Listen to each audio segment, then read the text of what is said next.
আসসালামু আলাইকুম ওয়া রাহমাতুল্লাহ। আপনারা কেমন আছেন সবাই? আলহামদুলিল্লাহ, আমি অনেক ভালো আপনাদের দোয়ায়।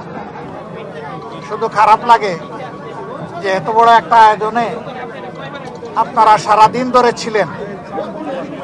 আমি জাতির জন্য আমার মনের কথা স্বাভাবিকভাবে তুলে ধরতে পারিনি, এটা আল্লাহর ইচ্ছা। কিন্তু এরপরেও শেষমেশ দুই একটা কথা বলার চেষ্টা করেছি। আগামী ইনশাআল্লাহ সুযোগ আসবে, আরো কথা বলা যাবে আপনাদের মাধ্যমে। দেশে বিদেশে যারা আমার এই সাময়িক অবস্থা দেখে কষ্ট পেয়েছেন, সহানুভূতি প্রকাশ করেছেন, দোয়া করেছেন, সকলকে সালাম জানাই এবং কৃতজ্ঞতা জানাই। শুধু দোয়া করবেন যতদিন বেঁচে থাকি আল্লাহ তাআলা যেন মানুষের কল্যাণের জন্যই আমাকে বাঁচাইয়া রাখেন, এবং আমার দ্বারা যেন দেশ এবং জাতির কোনো ক্ষতি না হয়, আল্লাহ যেন আমাকে সাহায্য করেন। আর এই দেশটা আমাদের সবার রে ভাই।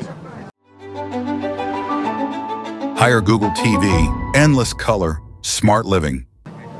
আমরা সবাই মিলে গড়ব ইনশাআল্লাহ। আমরা ন্যায় এবং সত্যের পক্ষে থাকব। অন্যায় অসত্য যেখানে সেখানে আমরা দেয়াল তুলে দেব ইনশাআল্লাহ। অন্যায় অসত্যের প্রতিষ্ঠা যাতে না হয় আমরা দেয়াল তুলে দেব ইনশাআল্লাহ। আমরা একটা দেশ আমাদের যুব সমাজের জন্য উপহার দিয়ে যেতে চাই ইনশাআল্লাহ। যেই যুব সমাজ মুখ পেতে আমাদেরকে মুক্তি এনে দিয়েছে, তাদের প্রতি আমাদের দায় আছে, আমাদের দায়িত্ব আছে। তাদের যে আকাঙ্ক্ষা, এটা অস্বাভাবিক কিছু না। আল্লাহ তাআলা সম্প্রতিও কিছু দেশ আমাকে ঘোরার তৌফিক দিয়েছে। সেই দেশের মিশনারি এবং দেশপ্রেমিক নেতৃত্বের কারণে মাত্র 3 দশকের ভিতরে এক একটা দেশ কোথায় চলে গেছে বদলে। আমরা পারবো ইনশাআল্লাহ।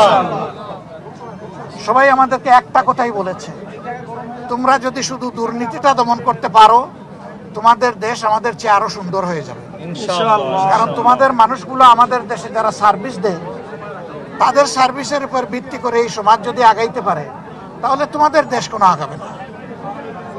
আমরা এই জন্যে আজকে বলেছি, কতটুকু বুঝাইতে পেরেছি আমি জানি না, কতটুকু স্পষ্ট হয়েছে আমি জানি না, যে ফেসিবাদ বিদায় নিয়েছে একটা লড়াইয়ের মধ্যে, আরেকটা লড়াইয়ের মাধ্যমে ইনশাআল্লাহ দুর্নীতিকে এই দেশ থেকে বিদায় করতে হবে ইনশাআল্লাহ। এটা সকল দলের জন্য প্রয়োজন, প্রত্যেকটি নাগরিকের জন্য প্রয়োজন। এই দুর্নীতি সমাজ থেকে নির্মূল না হওয়া পর্যন্ত নাগরিক জীবনে কোনো ধরনের কোনো নিরাপত্তা আসার কোনো সম্ভাবনা নেই। আল্লাহ তাআলা এই কাজটাও আমাদেরকে করার।